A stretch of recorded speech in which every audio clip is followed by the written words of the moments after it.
una nating pakikinggan ay itong privilege speech nitong si Senator Marcoleta. Ito nga ay patungkol po dito sa iniplay na video ni Senator Amy Marcos na gustong burahin nila Mig Zubiri at sa mga minority. Si Senator Marcoleta may risback dyan. At grabe po itong privilege speech nitong si Senator Marcoleta kasi makikita mo doon sa loob ng kanilang plenary ay nakayuko yung iba. Parang napahiya sila sa real talk na sinabi ni Senator Marcoleta. Daming ang mga nagsasabi sa akin na matindi talaga yung post ni Senator Marcoleta. Grabe. Para sa kanya is ang importante ay taong bayan, na kung ano yung problema natin sa flood control, yun ang unahin natin. Kasi kaya nga bumaba ang trust rating ng Senado kasi hanggang ngayon walang matumbok-tumbok nitong mastermind sa flood control. And sa tingin ng taong bayan ay pinagloloko sila ng administrasyong ito. So yan nga ang laging binabanggit ni Senator Marcoleta kasi alam naman po natin itong mga minority tahimik dyan sa flood control.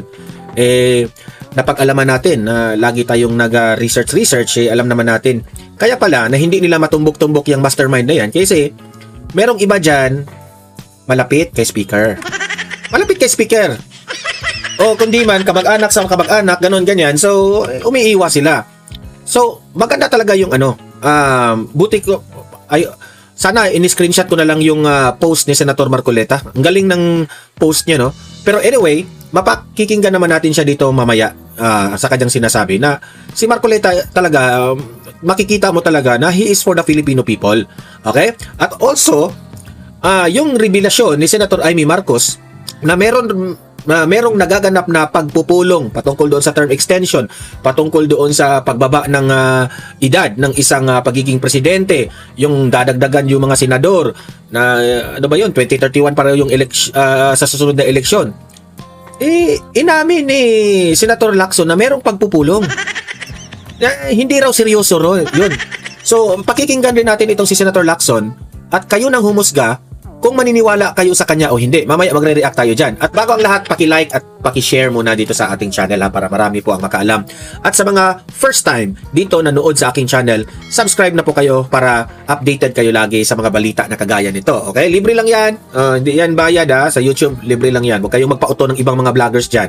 Okay. So simulan natin ating reaction dito sa mga senador ng Pilipinas. Tayo po'y makikinig kung ano yung sino sa kanila yung nagsasabi ng totoo. Ito, una, Senator Marcoleta.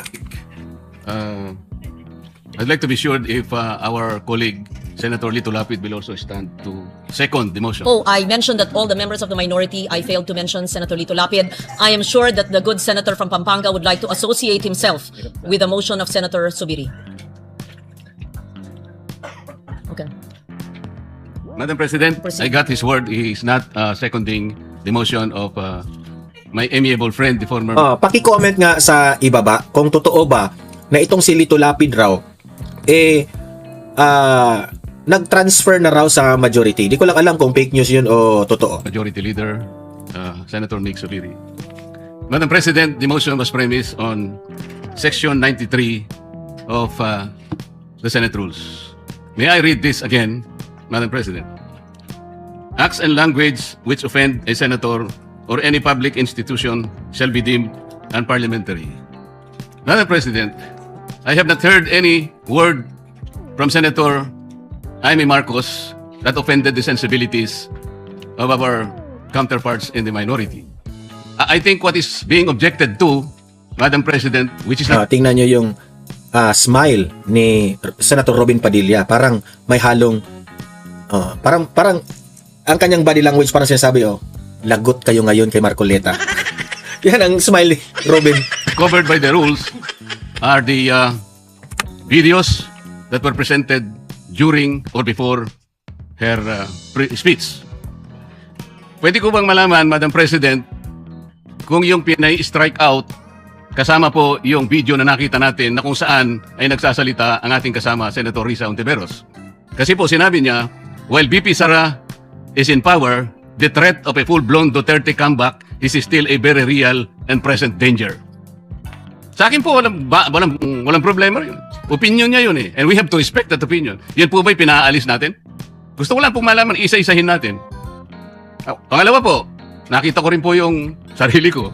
Kasi po, ako'y naanyayahan sa isang television program, tinanong lang po ako, totoo po bang mayroong connection yung coup? Kasi po, ang tawag coup eh, hindi naman po coup, yung karaniwang nangyayari po sa buhay ng Senado yun eh. Palitan talaga yan. Maraming beses na po yan. Ang sabi ko po, kasi kinukonekta daw nila sa impeachment. Sabi ko, hindi po siguro. Sabi ko, dahil sa ngayon, 12 kami.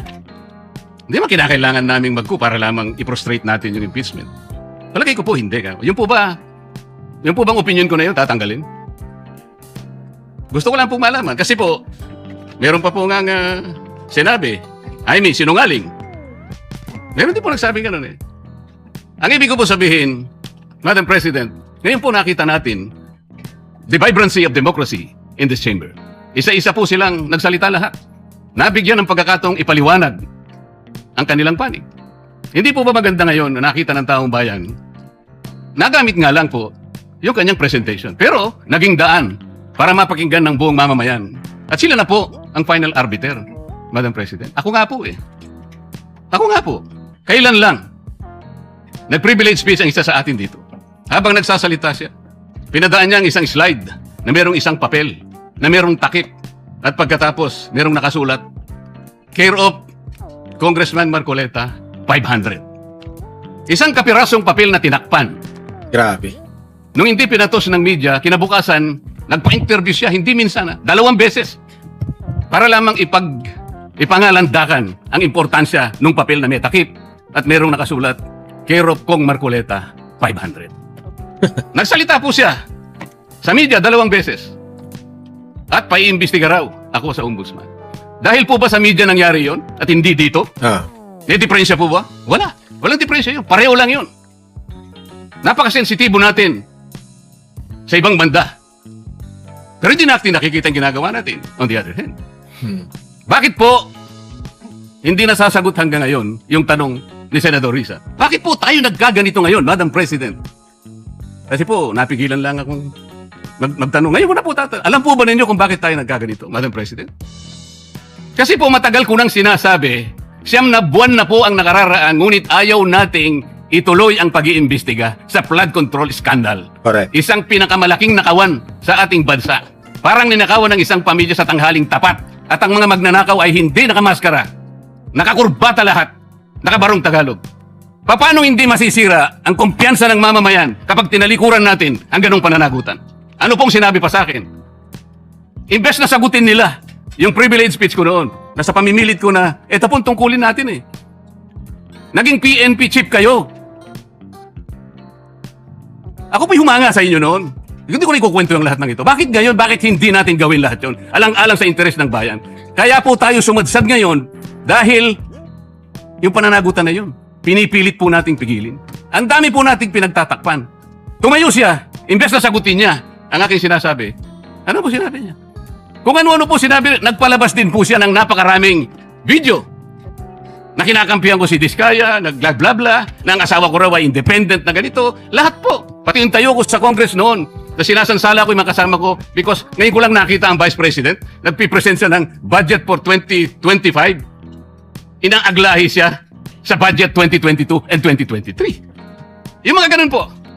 Bakit po ngayon biglang nagbago ang kulay natin? Bakit po ganyan tayo ngayon? Bakit po napakababa?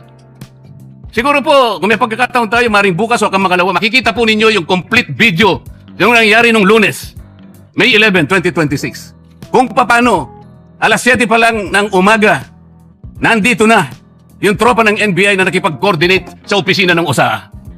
Sapagkat balak pala nilang hulihin ang isang senador. Hindi po ba? Nagkaroon na po ng admission. Tinanong ko pa nga yung ating former SP kung nakikita niya yung warrant of arrest. Pinakita ba sa'yo? Sabi naman niya, hindi. Naniwala po ako ron. Ngunit bakit sinabi niya, kung mag-coordinate kayo sa USAA.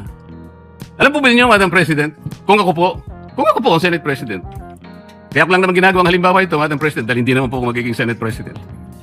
Kung ako lang, hindi ko papayagan yon, Madam President. Bakit po? Respeto na lang sa premises ng institusyon na ito. Gawin niyo ang gusto niyong gawin. Huwag dito. Nakikiusap ako. Utang na loob. Huwag dito. I will do that. Pero ano po nangyari? And the rest is history. Hinabol po ng hinabol, kamuntik na pong nahulog sa hagdanan ng Senator Bato. Ganun po ba ang pagtrato sa isang senador? Sinasagot ko po yung tanong, bakit po tayo nagkaganito? Isipin po ninyo, bakit hindi kayo magsimula doon? Meron po bang isa sa mga minority counterparts natin ngayon, Madam President? Meron po bang isa na sumama sa akin nung ako'y nagsasalita na parang si John De Baptist, ako na lang ang isang nagsasalita. Ituloy natin ang investigasyon. Meron po ba silang lakas ng loob na samahan ako, Madam President? Wala po. That's why I'm objecting to the motion. Wag po tayong balat sibuyas. Wag po tayong balat sibuyas. Salamat po, Madam President. Yes, thank you very much. Okay, ayan po yung full speech I'd like to be ni sure if privilege speech ni Senator Marcoleta. Na ang punto doon, wag po tayong hipokrito. Kasi mahilig tayong magsabi na bakit tayo nagkaganito, bakit magulo ang ano? Isipin din ninyo na kayong mga minority, malaki ang ambag ninyo sa kaguluhang ito. 'Di ba?